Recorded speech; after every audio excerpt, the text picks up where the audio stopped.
शिवजी के वरदानुसार कुछ ही देर में उस बालक के प्राण निकल गए। मृत भांजे को देख उसके मामा ने विलाप करना शुरू किया। संयोगवश उसी समय शिवजी और माता पार्वती उधर से जा रहे थे। पार्वती माता ने भोलेनाथ से कहा, स्वामी, मुझे इसके रोने के स्वर सहन नहीं हो रहा, आप इस व्यक्ति के कष्ट को अवश्य दूर करें। जब शिवजी मृत बालक के समीप गए तो इस संपूर्ण कहानी को सुनने के लिए वीडियो को अंत तक जरूर देखें, क्योंकि इस कथा के बिना अधूरा है सोमवार का व्रत। भगवान शिव पूरी करेंगे सभी इच्छाएं।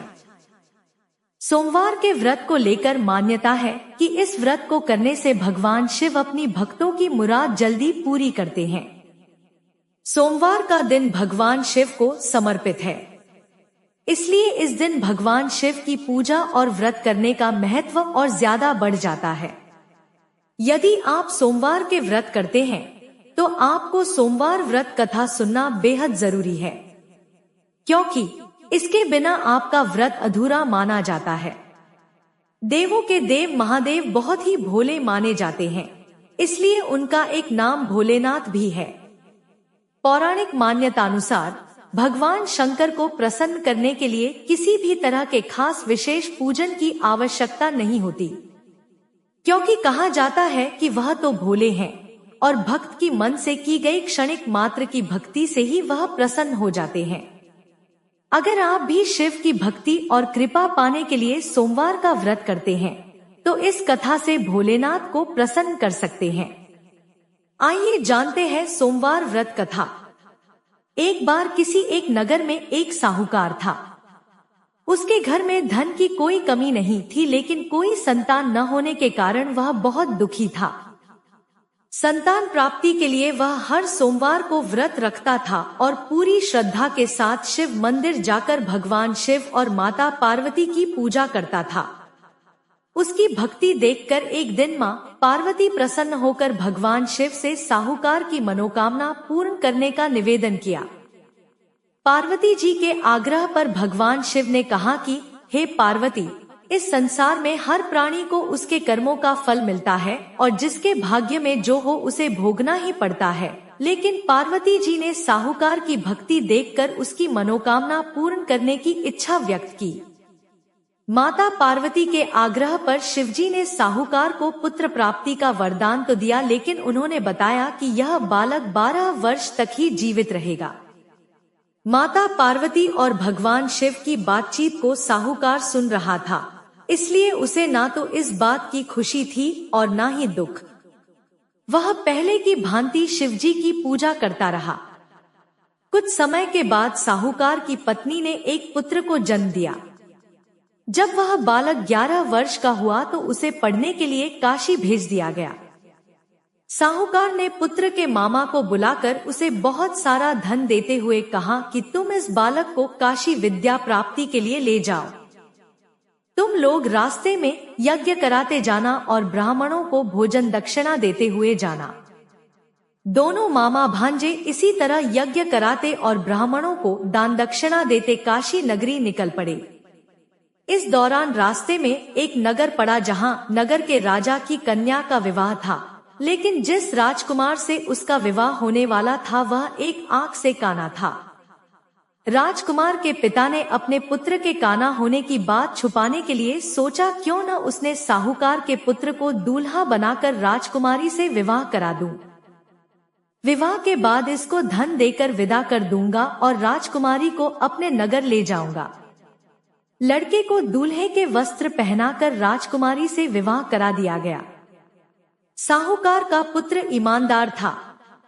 उसे यह बात सही नहीं लगी, इसलिए उसने अवसर पाकर राजकुमारी के दुपट्टे पर लिखा कि तुम्हारा विवाह तो मेरे साथ हुआ है, लेकिन जिस राजकुमार के संग तुम्हें भेजा जाएगा वह एक आंख से काना है। मैं तो काशी पढ़ने जा रहा हूँ।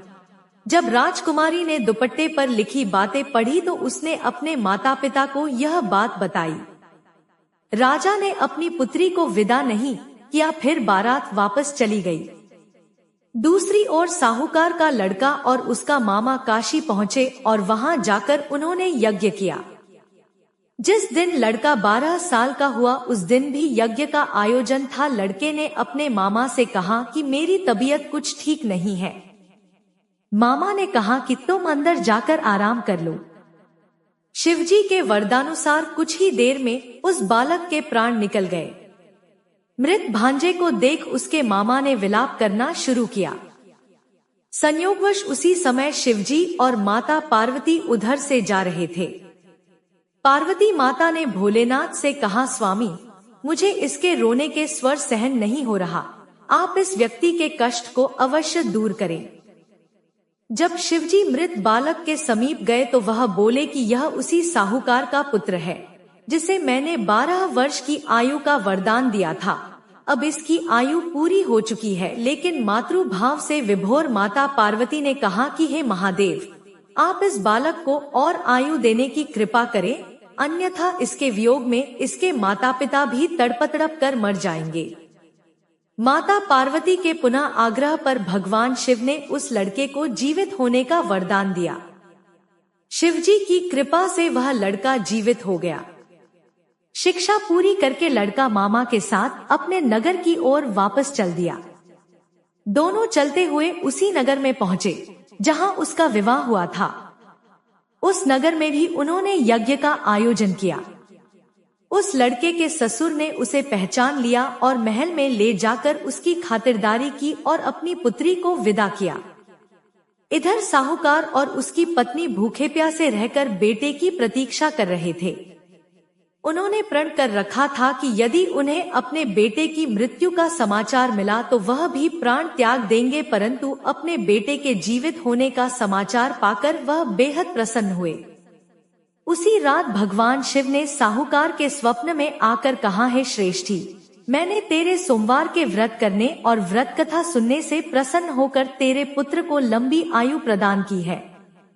इसी प्रकार जो कोई सोमवार व्रत करता है या कथा सुनता और पढ़ता है उसके सभी दुख दूर होते हैं और सभी मनोकामनाएं पूर्ण होती हैं।